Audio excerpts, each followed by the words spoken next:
Τα αρνητικά είναι αισχρά.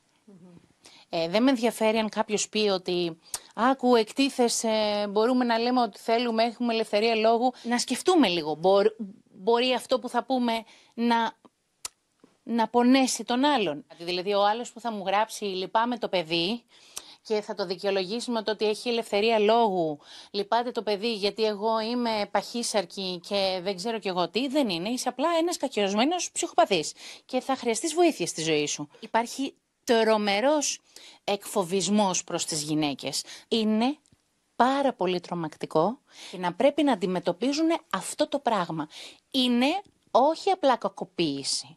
Δηλαδή να σας πω, θα έπρεπε να είναι στη φυλακή αυτοί που το κάνουν αυτό το πράγμα. Φέρεις μια ζωή, την έφερε στον κόσμο αυτό και εκεί είναι πάρα πολύ δύσκολο. Για ποιο λόγο να αντιμετωπίσεις και όλη το κακοπροαίρετο αυτό το πράγμα, την χολή. Γιατί να πρέπει να το κάνεις αυτό το πράγμα. Επειδή ο άλλος δεν έχει κάτσει να σκεφτεί ότι αυτό που κάνει είναι κακοποιητικό.